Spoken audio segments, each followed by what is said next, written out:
ఈ రోజు అసలు AMH అనే బ్లడ్ టెస్ట్ లేదు అని అంటే కనుక ఓవేరియన్ రిజర్వ్ ఉమెన్ లో ఆడవారిలో ఇంప్రూవ్ చేసుకోగలమా, ఇంక్రీజ్ చేసుకోగలమా అనే దాని గురించి డిస్కస్ చేద్దాం. నార్మల్ గా అయితే కనుక AMH అనేది లేదా ఓవేరియన్ రిజర్వ్ అనేది ఎవరిలోనైనా కానీ ప్రీ డిటర్మైన్డ్ గా ఉంటుంది, ఏ ఉమెన్ లో అయినప్పటికీ కూడాను. అది ఒక్కసారి డ్రాప్ అవుతూ ఉండేటప్పుడు దాన్ని మనం ఇంప్రూవ్ చేసుకోవడం అన్నది జరగదు, అది ఇంపాసిబుల్ అన్నమాట. బట్ ఇలా లో AMH వచ్చింది, ఫర్ సపోజ్ మీరు లైక్ ఇన్వెస్టిగేషన్స్ చేసుకున్నారు, పిల్లలు లేకుండా బాధపడుతున్నారు, లేదు అని అంటే మరి ఇతర పర్పస్ కోసం అయినా కానీ స్కాన్ కానీ AMH కానీ చేసుకున్నప్పుడు రిజర్వ్ తక్కువగా ఉంది అని తెలిసింది అనుకోండి, AMH వాల్యూ కానీ లేదు అని అంటే ఫాలిక్యులర్ స్టడీలో egg count, antral follicular count అంటాం, అది తక్కువగా ఉంది అని తెలిసినప్పుడు ప్రెగ్నెన్సీని యాజ్ సూన్ యాజ్ పాసిబుల్ చేసుకోవాలన్నమాట. ఇంకొక ఇంపార్టెంట్ థింగ్ ఏంటి అని అంటే AMH తక్కువగా ఉండే వాళ్ళు ప్రెగ్నెంట్ అవ్వరు అని అయితే కాదు. AMH తక్కువ ఉన్నప్పటికీ కూడాను ఒకవేళ ఏజ్ తక్కువగా ఉంది ఆ పేషెంట్ కి, లేదు ఎండోమెట్రియోసిస్ లాంటి సమస్యలు ఏమీ లేవు అని అంటే still they will have very fair chances to become pregnant naturally. Fertility preservation అంటాం. సో ఇటువంటి ఆప్షన్స్ ద్వారా బ్రెస్ట్ క్యాన్సర్ ఉన్నా కూడా ఫర్టిలిటీ ట్రీట్మెంట్ కి వెళ్ళొచ్చు. నెక్స్ట్ వచ్చేసి బ్రెస్ట్ క్యాన్సర్ లో కొన్ని రకాలు ఉంటాయి. కొన్ని hormone receptive, hormone sensitive cancers అని ఉంటాయి. ఇప్పుడు మేము ఇచ్చే ఫర్టిలిటీ ట్రీట్మెంట్స్ లో ఈస్ట్రోజన్ ఎక్కువగా తయారవుతుంది. సో ఆ ఈస్ట్రోజన్ హైగా తయారవ్వడం వల్ల కూడా బ్రెస్ట్ క్యాన్సర్ స్ప్రెడ్ అయ్యే ఛాన్స్, ఇంక్రీజ్ అయ్యే ఛాన్స్, సివియరిటీ ఉండొచ్చు. కాబట్టి అలాంటి వాళ్ళలో ఎవరికైతే హార్మోన్ సెన్సిటివ్ క్యాన్సర్స్ ఉన్నాయో, అది మీ ఆంకాలజిస్ట్ తో కూడా మాట్లాడితే ఫర్టిలిటీ స్పెషలిస్ట్ కి తెలుస్తుంది. సో అటువంటి క్యాన్సర్స్ ఉన్న లేడీస్ మాత్రము స్పెషల్ ట్రీట్మెంట్స్ ఉంటాయండి ఫర్టిలిటీలోనే. ఎక్కడైతే మేము ఎక్కువ ఈస్ట్రోజన్ రాకుండా తక్కువ ఎగ్స్ పెరిగేటట్టు, సో అట్లా మరీ హై ఇంటెన్సిటీ లేకుండా కొంచెం మైల్డర్ ఫార్మ్స్ లో ట్రీట్మెంట్స్ ప్రొవైడ్ చేస్తాం, so that your cancer is not affected in any way. So ఇలా మల్టిపుల్ ఆప్షన్స్ ఉన్నాయండి. బ్రెస్ట్ క్యాన్సర్ ఉన్నంత మాత్రాన ఫర్టిలిటీ ఖచ్చితంగా ఎఫెక్ట్ అవుతుంది. మీ గ్యామెట్స్ లేదా మీ ఎగ్స్ తో ప్రెగ్నెన్సీ రాదు అని ఏం లేదు. ఇప్పుడు there are so many options available ఇప్పుడు ఇన్ ఫర్టిలిటీ సెంటర్స్ లో. సో ఎవరికన్నా బ్రెస్ట్ క్యాన్సర్ ఉంది, డయాగ్నోస్ అయింది, కానీ ఇంకా ఫ్యామిలీ కంప్లీట్ అవ్వలేదు అంటే ఒక్కసారి ఫర్టిలిటీ స్పెషలిస్ట్ తో కూడా ఒక కన్సల్టేషన్ తీసుకోండి.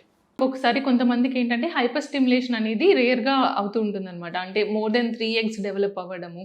సో ఇట్లా అయినప్పుడు మనం IUI అనేది క్యాన్సిల్ చేస్తాము. సో 1 or 2 eggs మాత్రం డెవలప్ అయినప్పుడు మాత్రమే మనం ఈ IUI సైకిల్ అనేది ప్లాన్ చేస్తాము. సో దీనివల్ల మేజర్ సైడ్ ఎఫెక్ట్స్ కానీ, ఇది చాలా చిన్న ప్రొసీజర్.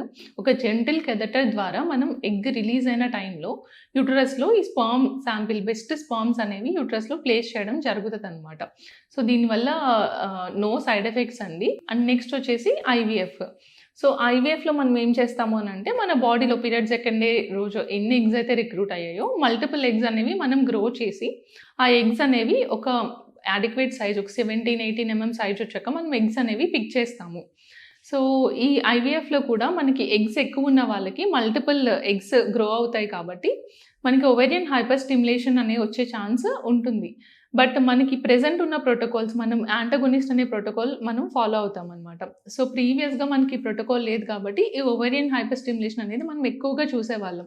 బట్ ఇప్పుడు ఏంటంటే మనకున్న present protocols, advanced treatments and పేషెంట్కి ఎగ్స్ ఎన్ని ఉన్నాయి దాన్ని బట్టి మనం డోస్ అడ్జస్ట్ చేయడము, ట్రీట్మెంట్ చేయడం ద్వారా మనకి ఈ IVFలో కూడా సైడ్ ఎఫెక్ట్స్ అనేవి ఆల్మోస్ట్ ఈ ఓవేరియన్ హైపర్ స్టిమ్యులేషన్ అనే సైడ్ ఎఫెక్ట్స్ కూడా ఆల్మోస్ట్ ఇప్పుడు 0 అనే చెప్పాలండి. We're running OHSS free clinics. ఇప్పుడు బాబు చాలా స్కాన్స్ చేసేస్తున్నారు ప్రెగ్నెన్సీలో అంటారనమాట. ఈ స్కాన్స్ అనేవి ఏమైనా ప్రాబ్లమ్ కాజ్ చేస్తాయా? ప్రెగ్నెన్సీలో స్కాన్స్ చేసుకోవడం ద్వారా ఏదైనా ప్రాబ్లమ్స్ ఉంటాయా?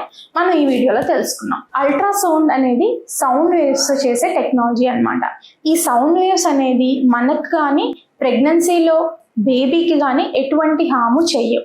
ఈ ప్రెగ్నెన్సీలో స్కాన్స్ అనేది అత్యవసరమైన ఇంపార్టెంట్ డయాగ్నోస్టిక్ టెక్నిక్. ఎందుకు అంటే ఈ స్కాన్స్లో వివిధ రకాల స్కాన్స్ అనేవి ఉంటాయి. ఫస్ట్ ప్రెగ్నెన్సీ పాజిటివ్ రాగానే బేబీ ఎక్కడ అతుక్కుంది, ఏ ప్లేస్లో అతుక్కుంది, బేబీ హార్ట్ బీట్ వచ్చిందా లేదా, ఎన్ని బేబీస్ ఫార్మ్ అయ్యి అని తెలుసుకోవడం అనేది వెరీ వెరీ వెరీ ఇంపార్టెంట్. దీన్ని డేటింగ్ స్కాన్ అని, వయబిలిటీ స్కాన్ అని అంటారనమాట.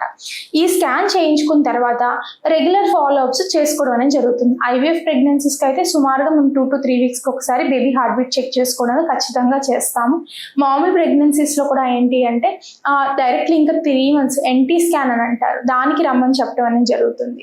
సో ఈ రెగ్యులర్గా మల్టిపుల్ యూసేజ్ ఆఫ్ స్కాన్స్తో కానీ అబ్డామినల్ స్కాన్స్ అయినా వెజైనల్ స్కాన్స్ అయినా చేయించుకునేటప్పుడు ప్రెగ్నెంట్ ఉమెన్కి స్కాన్లో సౌండ్ వేవ్స్ మూలంగా ఎటువంటి డ్యామేజ్ జరగదు.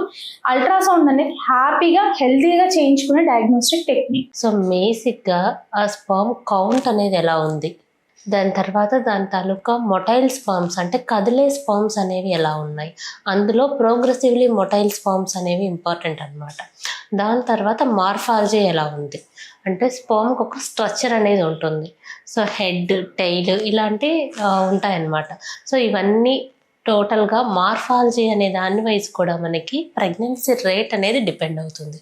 సో ఇలా మనం ఈ సెమెన్ అనాలిసిస్లో ఈ డిఫరెంట్ టైప్స్ ఆఫ్ పారామీటర్స్ ఎలా ఉన్నాయి అని చూసుకొని దాని వైజ్ మనం ట్యాబ్లెట్స్ ప్రిస్క్రైబ్ చేయడం కానీ, లేదా కొంతమందికి IUI, IVF ట్రీట్మెంట్స్ కూడా ఈ అనాలిసిస్లను బేస్ చేసుకొని అడ్వైస్ చేయడం అనేది జరుగుతుంది.